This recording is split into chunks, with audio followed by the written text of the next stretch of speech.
Happy New Year, everyone. Welcome to the Guns and Yoga podcast. My name is Wendy Hummell. It's been a while since we've released a podcast, so before we get into today's episode, I'd like to take just a few minutes and give you a brief update. I started the podcast along with my husband Carl in 2021 after years of thinking about it. We've put out close to 100 episodes, including interviews and solo casts. It's one of my most favorite things to do. It's been a labor of love speaking with interesting people who share their stories, their knowledge, and expertise relating to first responder wellness. During that time, I've also worked full-time as the wellness manager at the Sedgwick County Sheriff's Office, helping to implement a wellness program. To say it hasn't been easy is an understatement. I've experienced a wide range of emotions and feelings over these past 6 years since retiring from my law enforcement career. While I still work in a law enforcement agency, I've had to navigate life as a civilian while introducing a brand new program at a law enforcement agency that I did not work at during my career. It's been rewarding, frustrating, enlightening, challenging, and I've learned so much about myself in the process. Most importantly, I know that the program makes a difference, and yes, it has even helped to save lives. This podcast has gone hand in hand with my journey in building a wellness program. The guests on the show have helped educate me on different aspects of wellness. Some of the guests have even been guest speakers at wellness conferences that we've hosted at our agency, and some have become close friends and mentors. Last year, I made the decision to go back to graduate school to become a licensed professional counselor. I have considered this well before my retirement in 2019, but after student loans for my first master's degree, my kids, and well, just life in general, the timing or money really just didn't make sense. My work over these past 6 years has only reinforced my desire to go back to school so I can continue my work with first responders in a slightly different way. For that reason, I've had to slow down on the podcast episodes.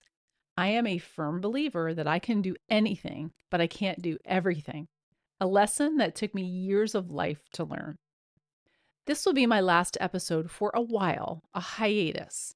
My focus for 2025 will be on finishing school, continuing to work full-time, and of course my family, which means some other things absolutely have to be put on hold.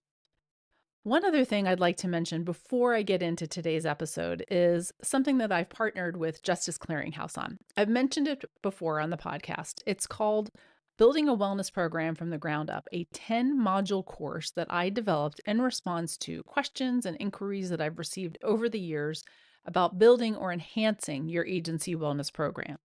When I first started down this path of researching organizational wellness programs, there weren't a lot of resources, and it would have been helpful for me to have a guidebook or a resource to walk me through the necessary steps.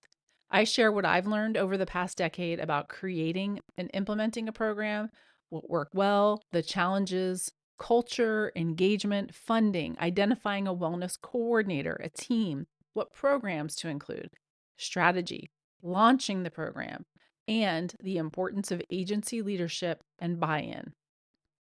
Now, on to today's show.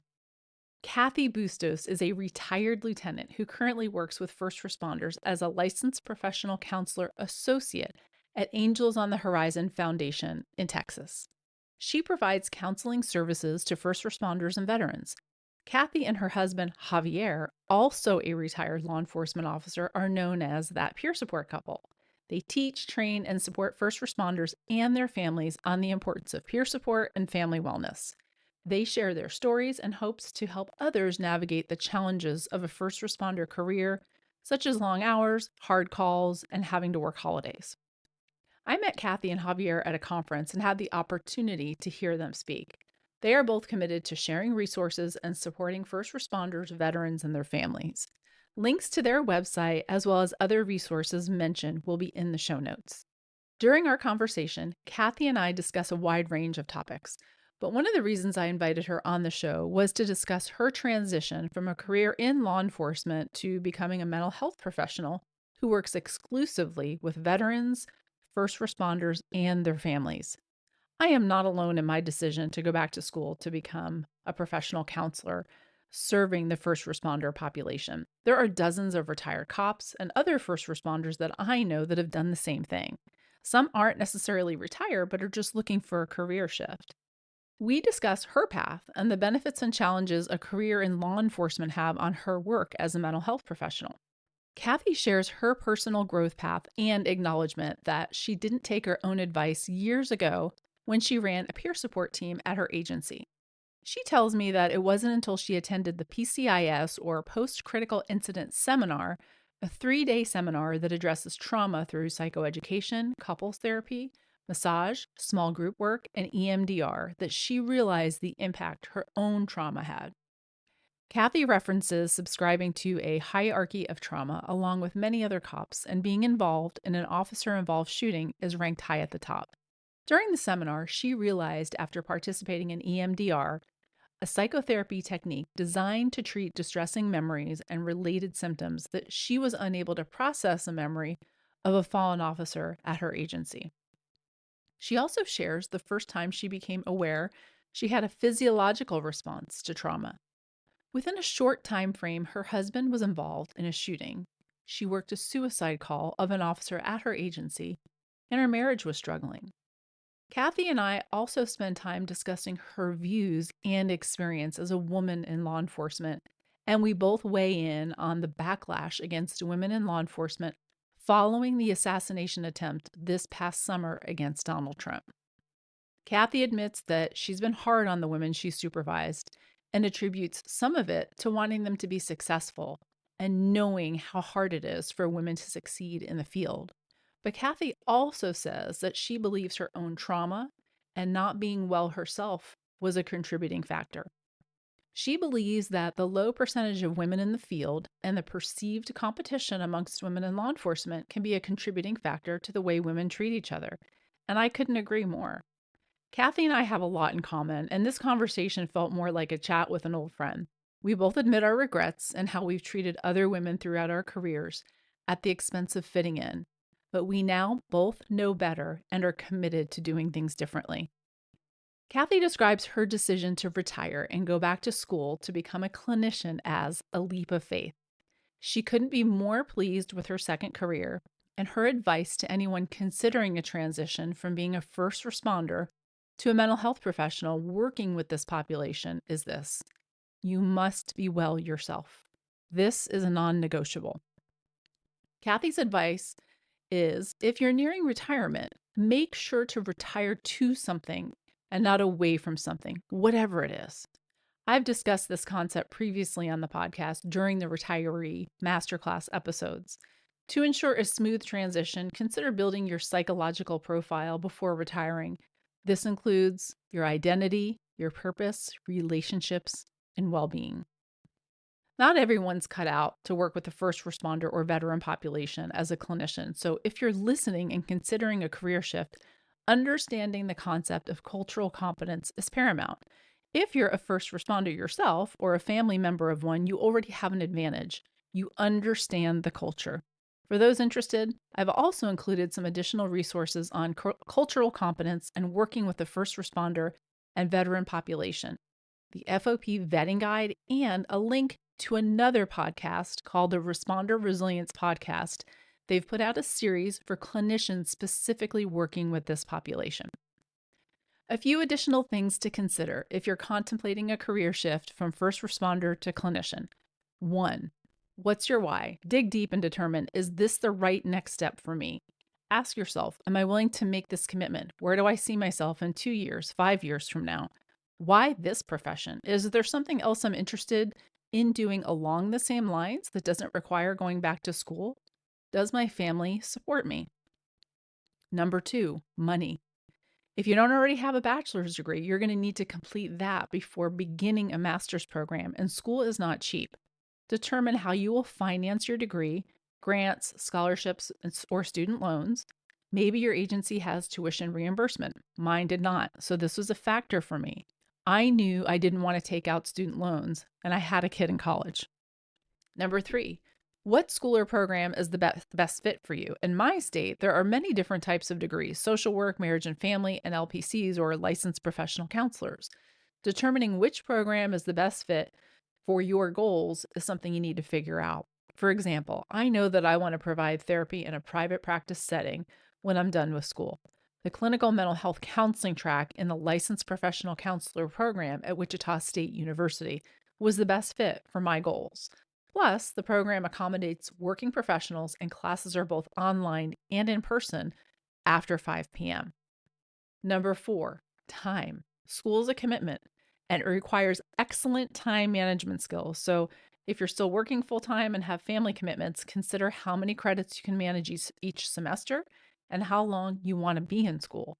Some programs require a start and end date, so you don't have much choice, but others, such as the program that I'm in, allow you to enroll at any time, spring, summer, or fall. And it's more flexible in how many classes that you can take each semester. And number 5, ROI or return on investment. How much longer do you plan to work? How do you plan to use your degree? While this episode is geared towards clinicians working in a therapeutic setting with first responders and military, private practice isn't all you can do as a licensed mental health professional. Will the money that you spend be a good investment in your future? My take on this is that you can never go wrong when you're investing in yourself. And number 6, finally, going back to school can be intimidating. The last time I was a student in an academic environment was in 1996 when I graduated with my first master's in criminal justice. Enrolling at school at the age of 56 with kids closer to my daughter's age is a little weird, but I'm enjoying the experience and embracing it. I actually find it refreshing to be around people outside of the law enforcement profession and learning from different perspectives. If you didn't like writing papers before, that part has not changed. Papers, discussion boards, and eventually internships are par for the course. Now on to the episode. Enjoy. Welcome to the Guns and Yoga podcast. My name is Wendy Hummell, and today I'm really looking forward to speaking with our guest, Cathy Bustos. She is a retired lieutenant. She retired after 25 years of service with the Cedar Park Police Department in Cedar Park, Texas. And she is also a licensed professional counselor. And we're going to talk a lot about her career today, what she's doing now, and who she's working with. Welcome to the show, Cathy. Thank you, Wendy. I'm excited to be here. Yes, I am too. We met. I was trying to think about this when I was getting ready for our conversation. I think we met in person in Nashville, right?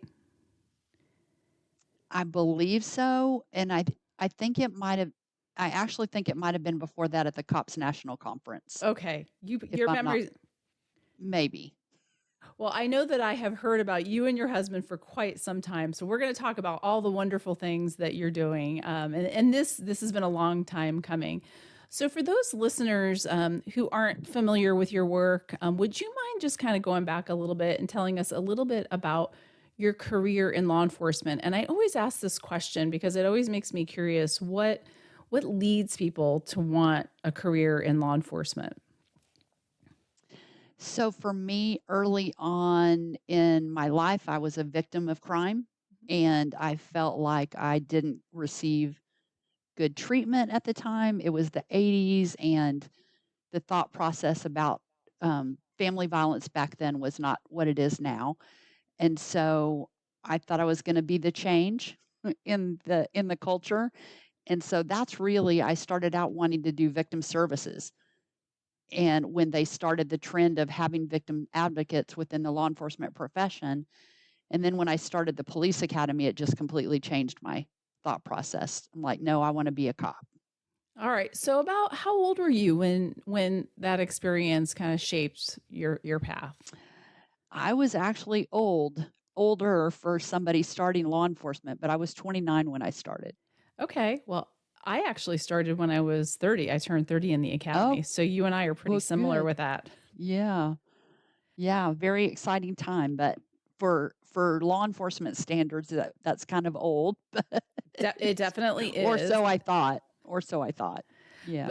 but that really, that just kind of captures, and this because you've been working in this career field as long as I have, and you know that it seems like a lot of the people we talk to and work with, it's always something very similar to not always, but a lot of time it's always some sort of a personal experience like that, whether it be from an early childhood experience or what you just discussed, that really kind of propels their interest into the path Would you agree, or what do you think your Oh, experience has been? absolutely.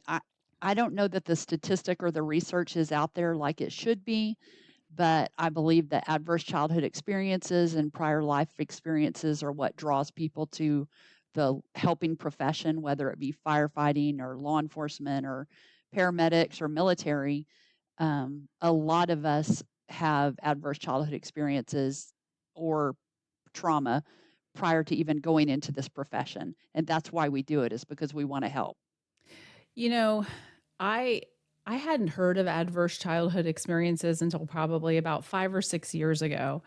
And Mhm. when I learned what that was, it kind of blew my mind. It was really one of the things that sort of changed the trajectory for me personally, because it kind of blew my mind with how it really answered a lot of questions for me personally about what occurred in my childhood and how my brain is wired and why I am the way that I am. And for those who don't know exactly what we're talking about, do you mind going into that just a little bit about what that is, and how people can check out that assessment if there's a way that you can explain that? There is. So, adverse childhood experiences is just that. It's childhood trauma, whether it be physical abuse, sexual abuse, screaming, yelling, substance abuse, being called names. There's a criteria of 10, and really anybody can go online and get the adverse childhood experiences test and take it to kind of see where they're at. And I keep trying to talk all my doctor friends into doing research and getting the statistics on it, but we'll see. I'm not going to give up, but it's just that it's childhood experiences that were negative and can cause trauma in children, which they carry with them for the rest of their life. Thank excuse me. Thank you for that explanation. And if you ever do that research study, I would be so interested, because I don't think there's enough research out there. I know there's a little bit more with veterans that Hmm. join the or people that join the military with childhood trauma, but I really haven't seen any research with first responders. So I'll look out for that. Yeah, I hope somebody does it sometime soon, because I think it would be really high. I think the numbers would be really high on first responders who've had adverse childhood experiences, just from my own experiences with my own clients and things like that. Sure, I bet. I seem to recall a couple of years ago hearing from Dr. John Violanti at one of the conferences I went to, and I can't recall which one it was. It may have been one of the officer safety and wellness ones, and he had done some research.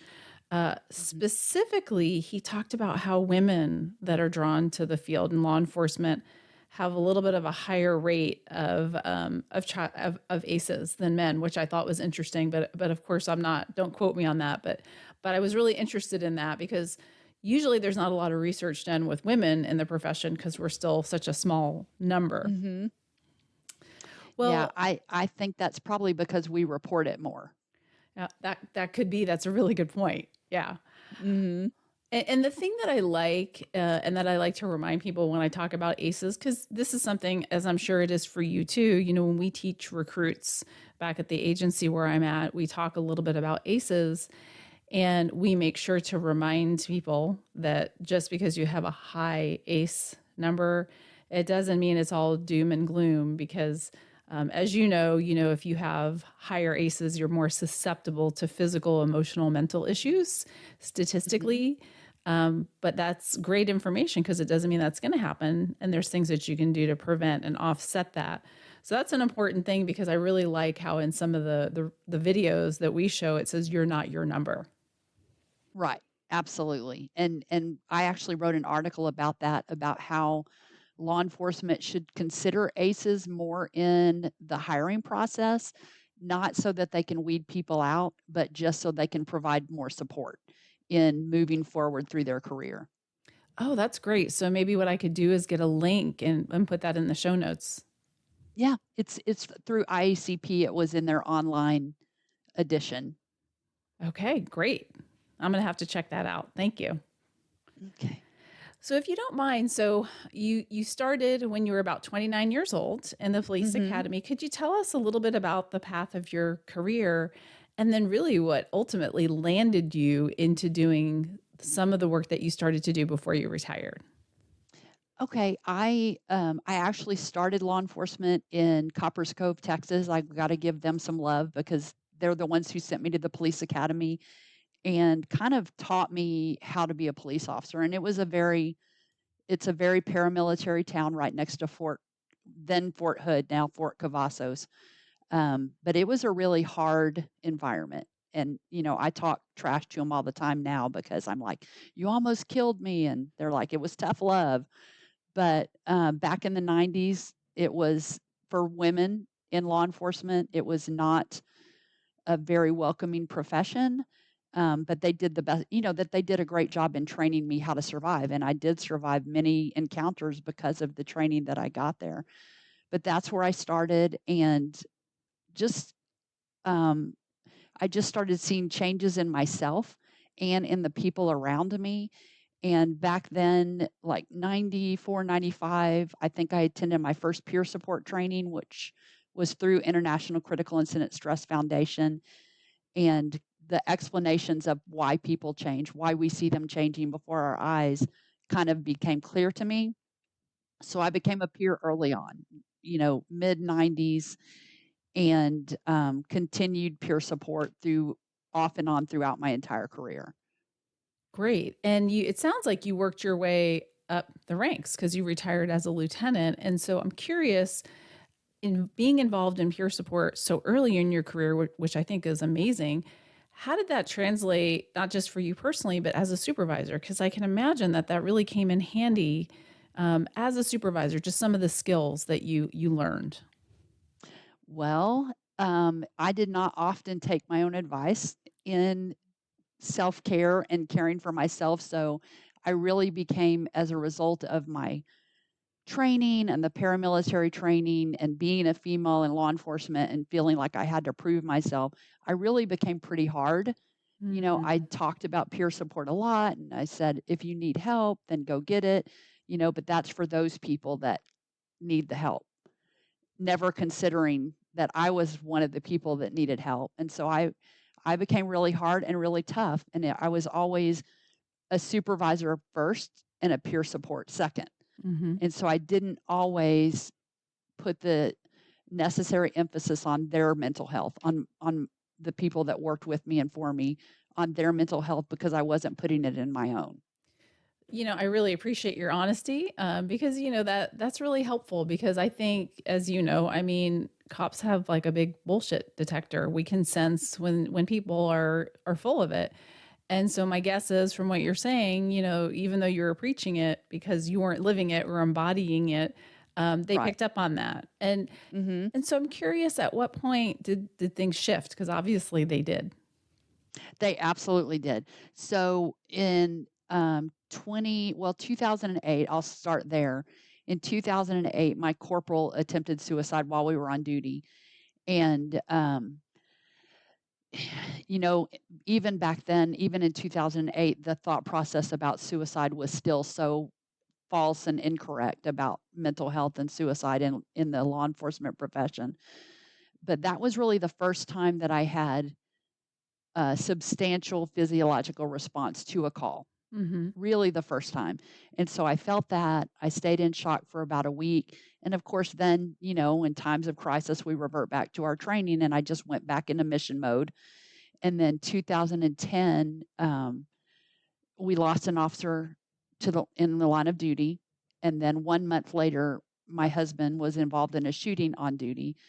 And so those three things, we call them the big three when we talk about them, the big three. Those are the three things that brought me to my knees. Those are the things that, like, you're not going to go on unless you do something about what's happening. And our marriage was struggling as a result of it because we were both cops, and we were living as two cops who happened to be married instead of a married couple who happened to be cops. Mm-hmm. And so we each had our own level of traumas. Javier had been through a line of duty death at his department as well, and just trying to stay in mission mode and move forward, not being good peer support, not being good to ourselves or taking care of ourselves. So it was really eye-opening, and we went through a really hard process of recognizing that we each needed help for ourselves and for our marriage.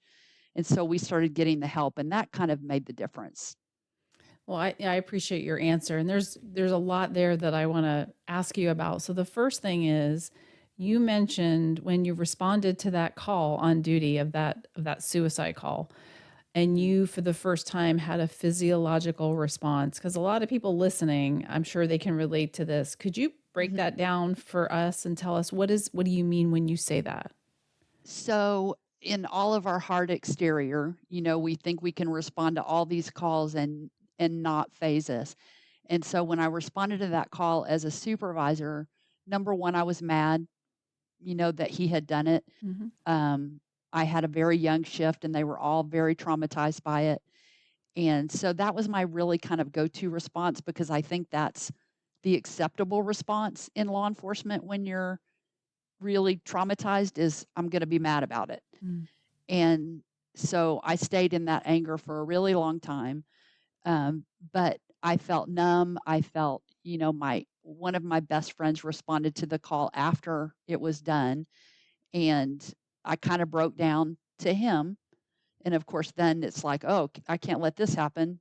People are watching, so we put on that mask and but I stayed numb for about a week, like where I was on autopilot. I was doing what I had to do, but I wasn't really feeling it or sensing it or even understanding what I was doing. I was just working in autopilot, and so sleeping wasn't much, wasn't eating a lot. My family was really concerned about me, and of course, then you just what did they say? You just suck it up and move on.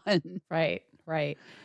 Well, and I'm curious too, and you alluded to this a little bit. You talked about, how hard it was in the early days being a woman in law Mhm. enforcement.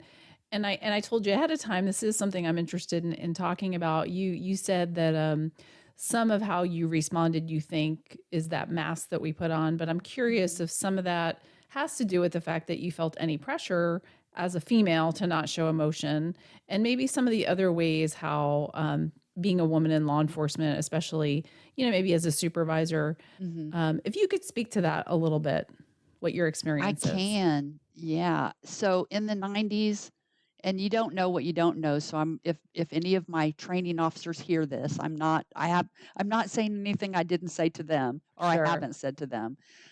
So in the 90s, women were not embraced in law enforcement. They were accepted in a way that you're gonna come into law enforcement. We're gonna let you come into law enforcement. But we're gonna teach you how to be a man. Mm, We're gonna teach you how to act like a man and not have emotion and things like that, and so I was constantly hearing, and this is throughout my career, "Don't be a girl, don't act like a girl, um, you're too passionate about topics." If I had a dollar for every time I heard that, I would be rich, much richer than I right. than I could be, but, yeah, you're sometimes still they don't embrace women being women. They just want them to be men, and then they don't like it when you're acting like a man because then you're, bossy, pushy, all the things. Um, and it's gotten much better since the 90s, of course, but back then it was very much about we're going to let you, be a part of our club, but we're going to expect you to uphold, what we want you to act like. Don't cry, don't be emotional, don't be passionate, just don't act like a girl. Yeah, and I don't know if this was your experience, because hearing you talk is bringing back a lot of thoughts for me as well, and feelings about Mhm. my own experiences. And it was just another added pressure. So the job is Mhm. already hard enough to figure out, right? And there's a Mhm. lot of things, especially when it comes to being able to be talk about how things impact you, because we didn't do that back then at Right. all. But then, especially being a woman, at least I felt this added pressure not to show emotion, to stuff it down, and to have that tough exterior, because I didn't want to be viewed as weak, because I already think I had that coming into the profession, just overcoming Right. that because I'm a woman. So I appreciate you speaking to that, and to hear you talk. I think it's important to mention, whatever words you want to put to it, masculine, feminine, feeling, emotion, hard exterior. I kind of feel like in peer support, that those skills that are often referred to as female skills, right? The emotions, the Mhm. vulnerability. That's what peer support brings in. And so you're not calling it being feminine, but really that those are the skills that you're referring to that were looked upon as not welcome or valued.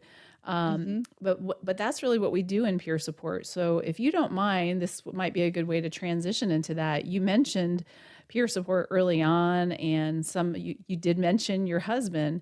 And so you and your husband, which is how I came to know you, Mhm. the peer support couple, you have a business, a Mhm. platform. If you could talk about that a little bit, and then maybe how things have kind of transformed over the years as far as bringing those things into the profession. So, you're right, peer support is absolutely about just being a decent human being. That's all that's really all it is in a confidential way. And so that's kind of the thought process that once I was healed, I talk a lot about trauma informed leadership because all the time that I was living in trauma and I was mad and angry and hurt, I was leading people. Mm-hmm. And so the saying is hurt people. And I believe, especially the women that worked for me, I was very hard on them because I felt like it was my job to teach them how to survive in this world. And so, I've even gone back in retirement and said, "Look, I know I was really hard on you. I'm better, and I apologize for that." But that's the importance of leadership and knowing, it's okay for them to be human beings, and it's okay for me as a leader to be a human being and to have feelings and to get help. And so that's what I try to impart on other leaders is to just get the help that you need so you're not hurting the next generation of law enforcement. But as it relates to peer support, because me and my husband went through that, all the traumatic events, and then we realized that we needed to get the help that we needed. And so we got that help. And of course, then once we felt well, we were on fire. We've got to help as many people as we can. And we've kind of stayed there. And it was in the process of me getting the help that I needed through the post critical incident seminar that I realized that there were first responder counselors. There were counselors that specialized in treating first responders. And it was then that I'm like, that's what I want to do when I grow up. Yeah, great. And before we talk about that, I do want to just go back just a little bit because you said something that I hear a lot. You said that you really were hard on the women that you I was supervised. very hard. Yeah. And I still hear that a lot from the people that at my old agency and just other women that I come into contact with. It's why is it that the women that are around me or that supervise me are harder on me a lot of times than the men? And Hmm. so I don't know if I know you can speak to your own experience, but do you have any idea, what would you know how to answer that question if somebody asks? I mean, I know you can speak to why you may have done it, but why do you think that Hmm. is? I honestly think because we know how hard it is to be a female in this profession. And so I know for me, and I probably a lot of other women, I don't want to speak for other women, but if I had to guess, it was because they're trying to teach them how to be hard in this profession, which is what they expect of us.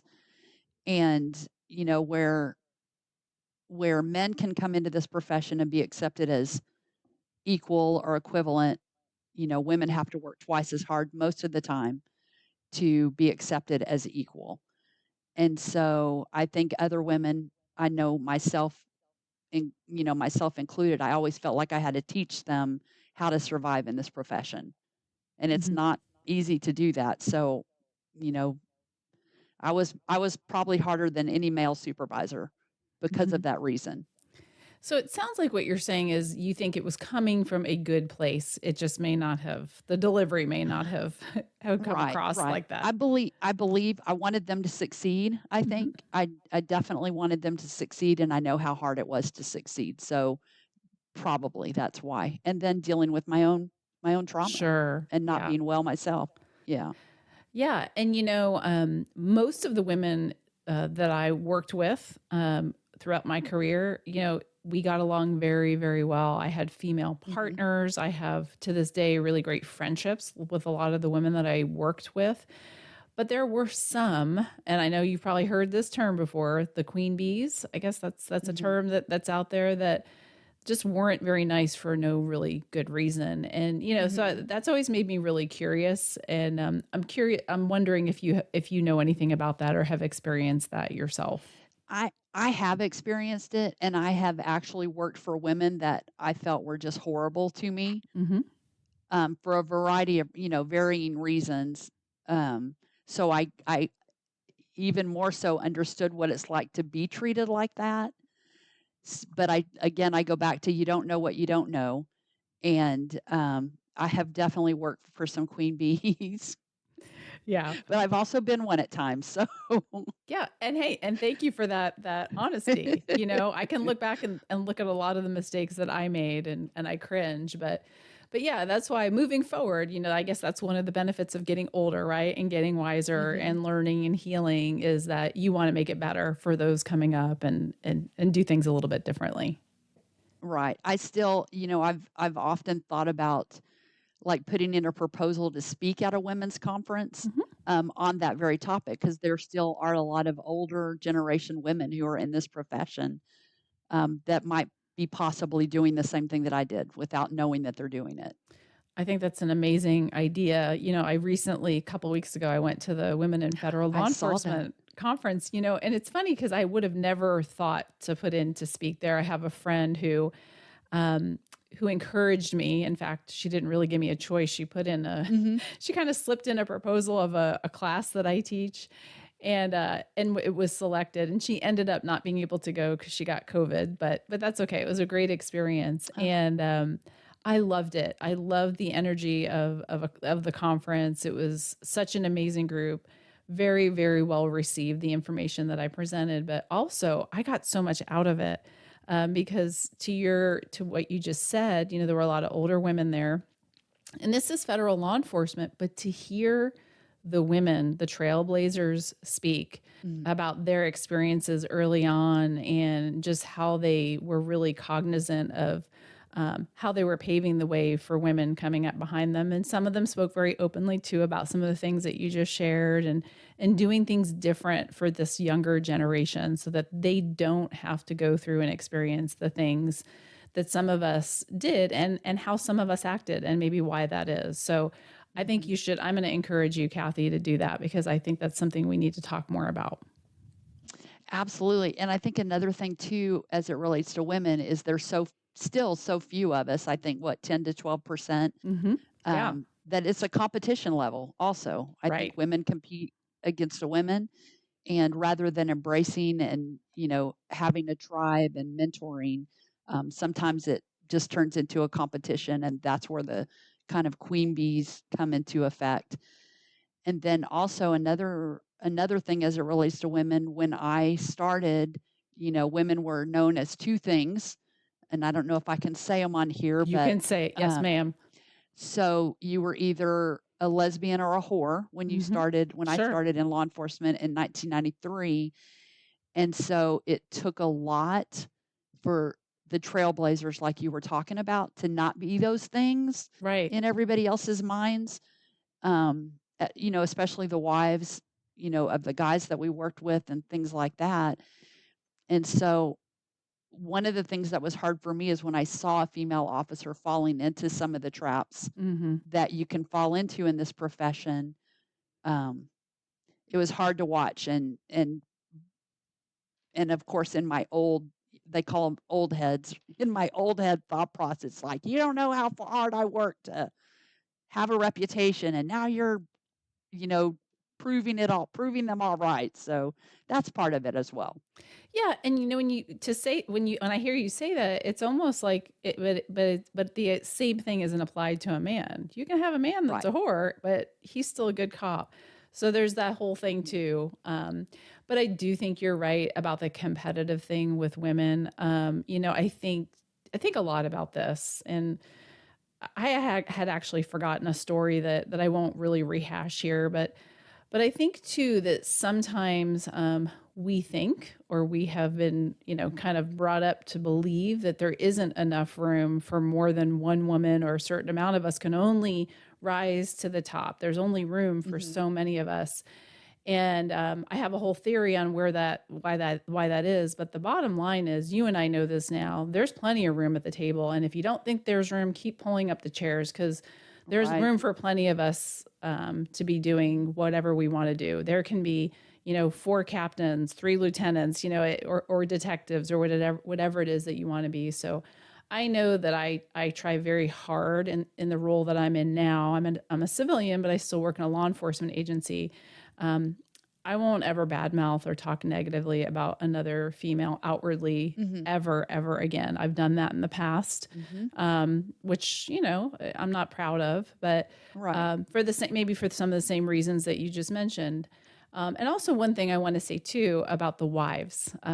One of the things that I made sure to do really early on, I met my husband at the Federal Law Enforcement Training Academy. I started out as a Mhm. Fed for a couple of years and then left and went into to local law enforcement. So I was with him from the start, which I think was really beneficial because there was no chance of me dating anybody. We got married, and it Right. was very clear. I was very adamant and clear about the relationship, and I wasn't interested in that with anyone.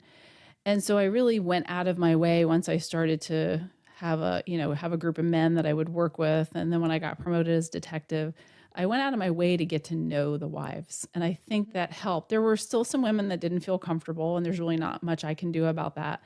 But I think that's a really good point that you bring up. Mhm. Yeah, I mean, it's a part of, and I never really thought about the thought process until one time I was speaking to a wife, and she's told me that she didn't want her husband to eat meals with a female officer, and, like, it just took me aback because 'cause I'm like, "This is 2000 and, 15 or 2016," and she said, "You eat together, you talk about your hopes and dreams, you talk about your children, your families, your home life. It's a date." And I had never really thought about it from that perspective, and of course, then I got it much more, but it does have to be a factor in kind of your thought process and how female officers are perceived in this profession. Yeah, no, that's a really good point. And I know now you and your husband talk about Mhm. relationship dynamics Mhm. together when you present and teach. Are those some of the things that you discuss, or do you just discuss the like how it is to have a healthy marriage? Oh, no, no. We talk about the pitfalls of law enforcement marriage. We talk Okay. about the things that we went through. We talk about that very story, the "It's a Date" story, just to kind of explain to the spouses and to the officers and to to the family dynamic how that can present itself in a marriage, because it can definitely be something that causes rifts within the marriage. And so we kind of talk about the good, the bad, and the ugly in law enforcement marriages. And I always my daughter-in-law, of course, our son is a police officer as well, Mhm. and in talking to what I call normal spouses that are not law enforcement, Right. um, we try to navigate it really carefully because we don't ever want the spouses to think that we're defending bad behavior on the Mhm. part of the officer, but also explaining how trauma can affect the marriage and the Sure. officer and how the changes will occur. So it's a very fine balancing act that we try to do. Yeah, and I'm sure that's really impactful because you I don't know, there's probably not a way to measure this, but you probably help to save a lot of marriages that way, in relationships, by from the beginning or early on letting them know what to expect. Right. I hope so. Yeah, hope so. Do you have any input, because my husband and I, this is us just like you and your husband, on first responder marriages when both Gosh, parties are in the are yeah, cops or first responders? I think it is such an underserved population, Mhm. really, because no, there's a lot of emphasis now, which is good. There's a lot of emphasis now on law enforcement marriages, when it's a husband and a husband law enforcement officer and a civilian spouse.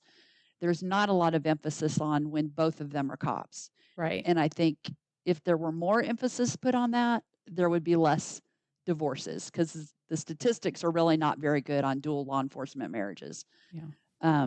But I'm hoping that changes. We're putting forward a little bit more push on that as far as what we do.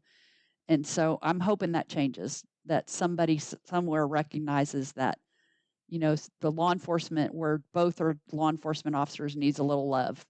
Yeah. I mean, because it's funny, anytime I have an opportunity to ask a therapist, a clinician, psychologist, Mhm. what do you think about like when both parties are cops or first responders? And oftentimes I get the look that you're giving me right now. It's like, woof, it's just a whole a whole It other is. layer Yeah. of things. And so, because you've got, It's a whole different level of dysfunction.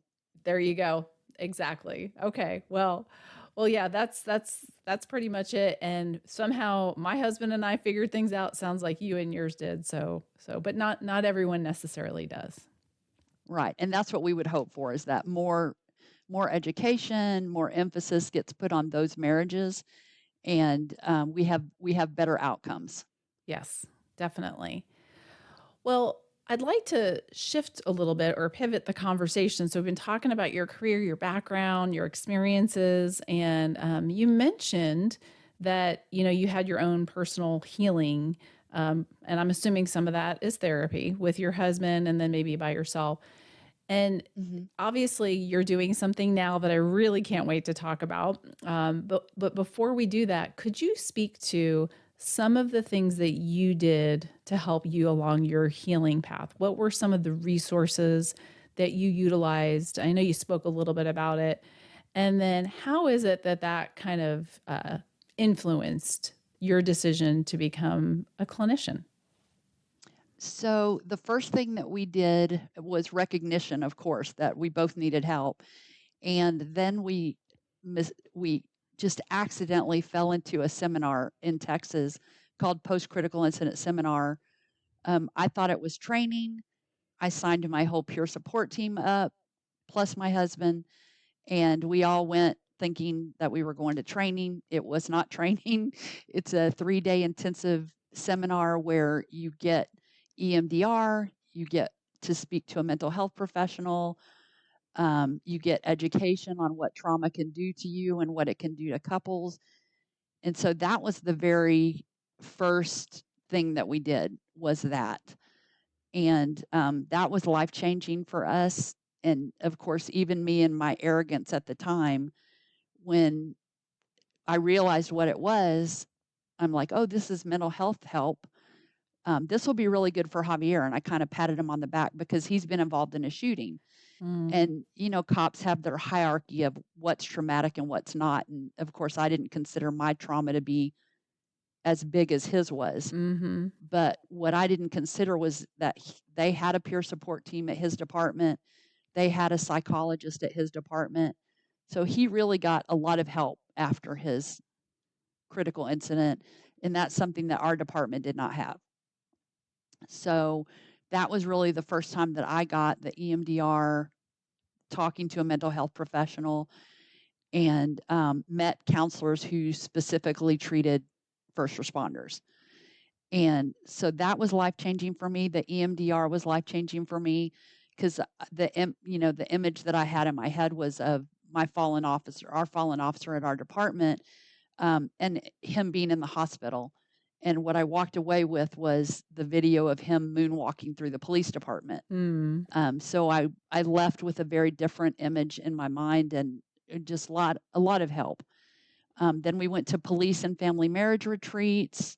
We started reading, um, you know, just doing a lot of mental health work and physical work, because, physical health and mental health are intimately intertwined. sure. And so we started taking care of ourselves more. Um, we did CrossFit, but that was a big mistake because I ended up tearing my back up. But, Uh-oh. when CrossFit was all the rage in the profession. But we just did a lot of work physically and mentally through the post-critical incident seminar. ILEA in Plano, Texas had a first responder marriage retreat that we went through. Something as simple as taking the 5 love languages test. Mm-hmm. made a ridiculous level of change in our marriage. Oh, Like that wow. 15-second test made so much difference in our marriage, and just doing a lot of things like that. And so that really was helpful individually and as a couple. And so today, for those who didn't catch on, you are currently a therapist. You're a licensed professional counselor, and you I primarily am. work with first responders and veterans and military. How is it that influenced your decision to become a therapist, or did it? It absolutely did. So when I saw, first of all, the level of pain in the room at the post-critical incident seminar, and I know I felt what I had been through and what my family had been through at the time, because I was also raising children in this profession, um, and met the ladies and the gentlemen who specifically treated first responders. I really just, I was all in. And in Texas, I'm considered a licensed professional counselor associate, and that's the designation that they give. I haven't met my 3,000 hours yet. So in Texas, I'm a counselor associate, and I'm under supervision. So we have to say that. Okay. Okay. And Marianne Bell is my supervisor. I'm under supervision by her. But when I decided to do that, I had already been going to school, maybe one class a semester, and I really just reevaluated my career choices and my life choices and where I wanted to be, and just decided I was going to retire. I took a leap of faith and that everything would work out, even though I was scared to death. Javier was there encouraging me every step of the way. And so I retired and I started my bachelor's degree, and um, then went right into my master's, and here I sit. Well, congratulations and good for you. Thank Because you. that's quite a lot to take on. I mean, especially Hmm. after a career, and going back to school and making that decision. And so for those who you are, who don't understand the way this works, we don't need to get in the weeds, but you are a therapist. You see clients, but you Oh, just have absolutely. an experienced clinician or therapist that oversees you, just to kind of for you to Yeah. check in with. And Yeah. I see clients on my own. Mhm. I don't have a supervisor in the room with me. I see clients, and I specifically treat veterans, first responders, and their family members. And so that's what I that's my specialty. That's what I went to school for. I specialized in crisis and trauma because throughout a career, I saw the damage it does to us and Sure. to our families, and that's who I wanted to treat. And I was blessed to find where I'm at now, that shared in my mission and shared in my goal, and yeah, I'm treating clients what I want. I would say it was a lifelong dream, but it wasn't. Um, I thought I would die as a cop, Hmm. but I just felt led to treat cops Sure. to help them become better, well, or more well.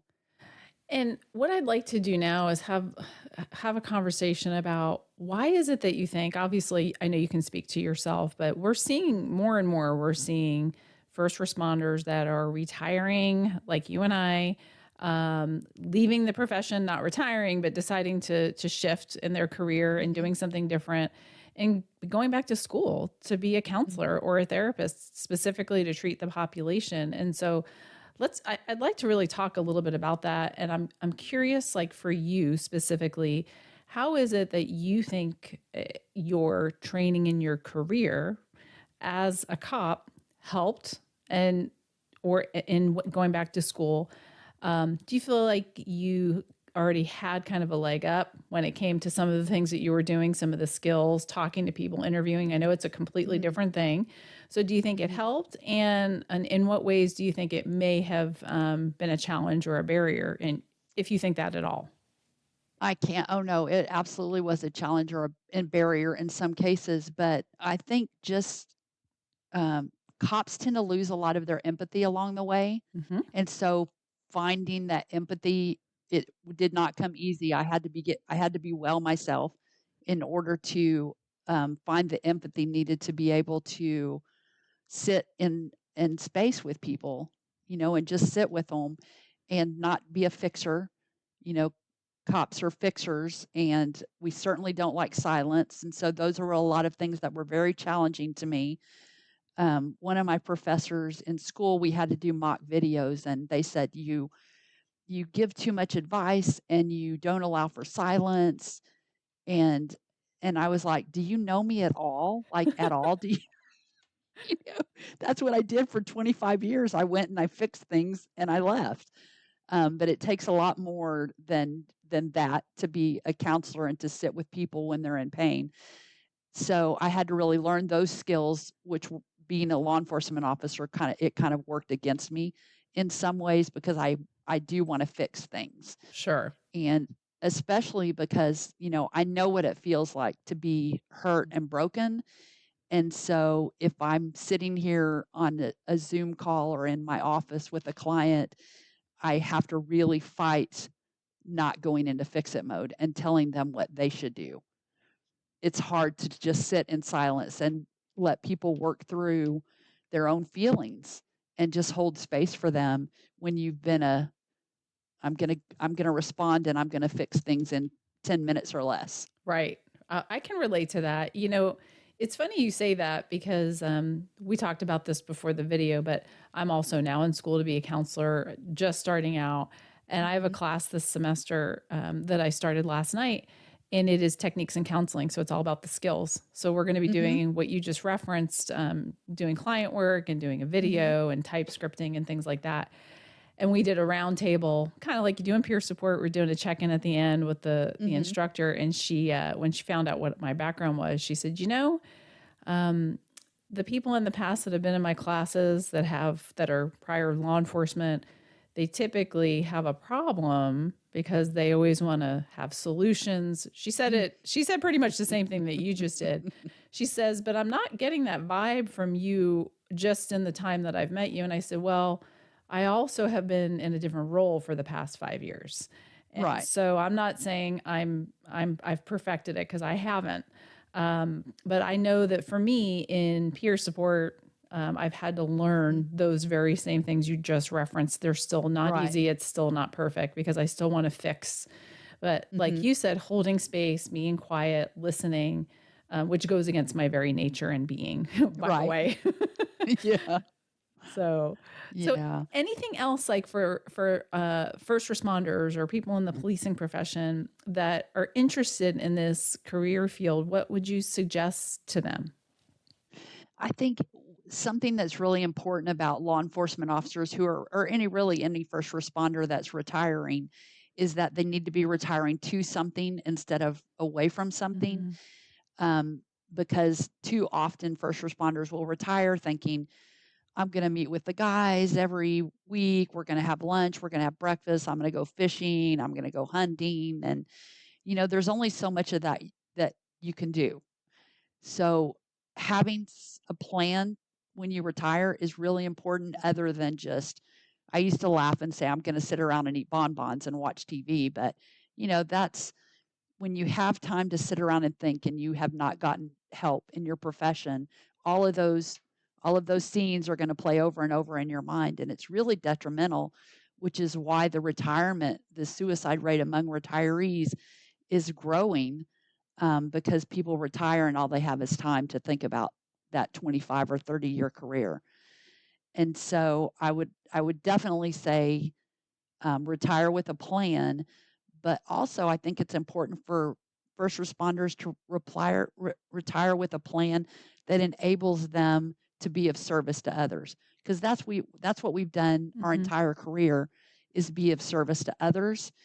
And I would like to think that it's important to everybody who does this profession in being able to do that, being able to retire. And I think that's why so many are going into the counseling profession. Yeah, I completely agree. We're such purpose-driven creatures. And as those of us in law enforcement, especially, we talked about this already, but when you retire, you don't retire from purpose. You might retire from the way that you were fulfilling purpose, but that doesn't mean that's not something that's still important to you. And I agree. One of the things too about this particular transition, if there's somebody listening who's thinking about jumping into being a counselor, is making sure you're well yourself, like you Yeah, referenced. absolutely. Because I think it's a little bit different in having a career full of trauma or Mhm. experiences built up and going into this, because you're going to be listening to those who have experienced or are still, in the field. And so you want to make sure that you yourself have, really, really, even more important, like you bulk up on your self-care. Oh, absolutely. Because I know I wouldn't have, if I were where I was back in 2010, I wouldn't be able to do this. I wouldn't be able Mhm. to be, a first responder therapist, because I didn't have it in me to do that. And Mhm. through peer support and through my own help and, the wellness journey that I have been on, I feel like that makes me uniquely qualified because I can hold space with a law enforcement officer and listen to their stories and and offer assistance, without it traumatizing me all over again. Mhm. And that's a difficult journey to navigate just because I can feel what they feel. Mhm. And I think that's what makes us uniquely qualified to treat first responders and also could be a detriment if you're not well yourself. Yeah, no, that's a really good point. And I this has always been interesting to me because we have an in-house therapist now at our wellness center, or our wellness unit, I should say, at the sheriff's office. And in talking to other therapists that specialize with first responder population, and even recently, there was a series on the Responder Resilience podcast, Mhm. geared towards therapists who want to treat or who currently work with first responders and the military. Mhm.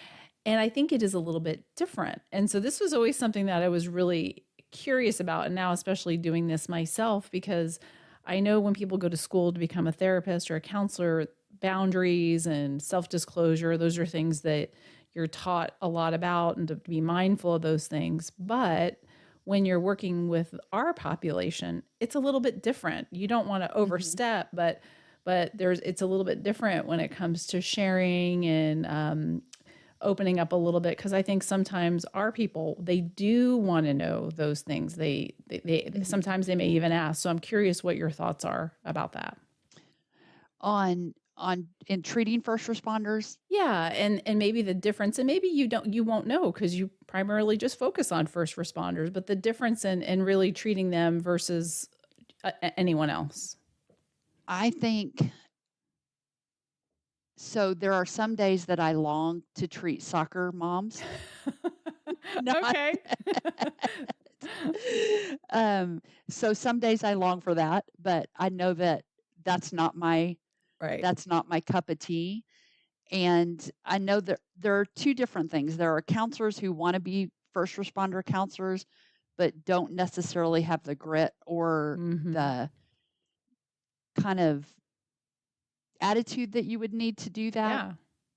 and so that's why we look for culturally competent clinicians. Mhm. But I think also there's clinicians who were first responders who probably would not do very well treating what I'm going to use air quotes normal people, Mhm. simply because the issues are different, the concerns are different, the attitudes are different, and sometimes we can be a little bit harder, and it might not work out with the normal civilian. No. Okay. Well, that's a nice way to put it. Yeah. But Yeah, but you're right. I think that first responders in general appreciate a direct approach, right. and they can sense. I mean, most people can sense when you're not being genuine anyway. But I think in Hmm. particular, that population can really sense it, and just really understanding when it's appropriate to self disclose. Because those are things that I know can be tricky. So Yeah, it is a tricky line because you don't want to get into a war story, telling sure. war stories back and forth, but you also want to establish credibility. Hmm. And so that's one of those fine lines that you have to walk in treating first responders because it could very easily turn into a good old boy hour, Sure. um, Sure. versus therapeutic healing. Yeah. Well, if you were giving advice to somebody who came to you and said, "Hey, Cathy, I'm getting ready to retire, or I have retired, and I'm really thinking about going back to school to become a counselor and work with this population," what advice would you give them? And I know you've talked a lot about this already, but what kinds of things would you tell them? First, I'd say do it for sure because, I some days I feel like I should have been doing this all my life, Hmm. but then I don't feel like I would be where I'm at had I not had my law enforcement career. So I would definitely encourage anybody that wanted to do it. But my biggest advice would be to be well. Hmm. Be well before you decide to go into this. That's really good advice. It's really good advice even if you don't go into this, because when you're looking to transition out of law enforcement, retire, it's something that you absolutely should do, which is something I try to impart upon the people that I get to talk to, just who I know who are retiring. So that's great advice. Yeah, that's the best advice I could give. And, prior to my retirement, it was important to me that I pass the physical agility test. I did all the things that I had to do qualification wise, for my own peace of mind. I left it all there and I left well, fortunately, and I left happy. And, you know, that's important. That's important is that you retire healthy and well and that you continue to be well. Yeah, and you said something earlier that makes so much sense, which is you shouldn't retire to leave something. You should have something to go to. I'm paraphrasing, but that's really good advice, because I can tell you that's not how I retired. I often refer to myself as the poster child for how not to retire, but I don't think I'm the only one who has experienced that. Absolutely not. There's a lot of people who retire in anger. Hmm. And there's a lot of people who, for the last 10 years of their career, are counting down the days and the months and the seconds till retirement. And I just feel like that's a tragic way to leave an honorable profession. And that's why it was important for me to leave what I call on a high note. Sure. I left mentally and physically well, and that was important to me. And I think um, that would be another piece of advice is, be well before retirement. And then, of course, be well if you're going to go into counseling afterwards. Yeah. And of course, if you're already retired and you're still not there, it's never too late, is what I like Nope, to tell people. it is not ever too late. Yeah, every day. I think I have a unique perspective in that because I'm now fortunately blessed to have a second career that I love. I had my law enforcement career that I loved, and now I have a second career that I love. And just, just I just want people to be happy. And I know that sounds kind of flowery for a cop to say, but live your life in a healthy way. And so that you wake up each day grateful for whatever comes. And that's what I try to do. Some days it's easier than others, but that's what I try to do. Well, that's such good advice. And your clients and the people that you serve, and not just your Mhm, clients, the people who get to hear you speak, when you speak mhm. with your husband on your peer support platform, they're very fortunate, because you're doing such a great service and your work is so important. And I just want to say thank you. I appreciate what Oh, you are thank doing you. for our profession and for those that you're serving, because you really are making a difference. Thank you very much. Yeah, I just try to pay it forward for the help that I got when I needed it. Well, is there anything that we did not talk about that you want to leave the listeners with? Any kind of advice or anything that you're working on? Anything at all? I think to go back to the previous topic of females in law enforcement, I just would like to say, because I do try to pay it forward in all the mistakes that I made, is to treat each other kinder and be mentors to each other, create a tribe. I was not very good at that just because I felt like it was my job to educate them and to toughen them up, and so I did not do that well. And I think the reason that it's so important for me to say this now is because of what we just went through with the attempted assassination on the Mhm. former president and all the horrible, horrible comments that were made on social media about the women that were there. the Secret Service women. Mm-hmm. And so as I read all of those nasty comments that people were making about the women, and I want to take tactics and logistics and mistakes out of it, just the fact that they were talking about the gender of the agents that were there. Mm-hmm. I could not believe that we were still talking about this in 2024. Comments were being made as if it were 1980 or 1990, and I couldn't believe that. And so I think that all of the comments that were made about the women were unjustified and unnecessary. Take all the rest of it out of it, the logistics and tactics and all that. But just the comments about the women being there at all really disturbed me. Yeah. And so for the men out there who were making the social media comments, Mm-hmm. get with the times. Women are in all professions, and it's not they're not diversity hires. They work their way into that profession and have earned their right to be there, good, bad, or ugly. Well, I'm So I'm very glad you brought that up because that was a really hard time for me personally. I can't quite explain that when you say deeply disturbed, it just really impacted me greatly. And I don't know if it's because of just years of dealing with certain things and hearing certain things. And I've kind of reached a point in my life personally, it's part of my own personal growth and work, is that I can no longer accept and tolerate certain things. And that is definitely one of them because I've kind of allowed things over the course of my career to fit in and get along.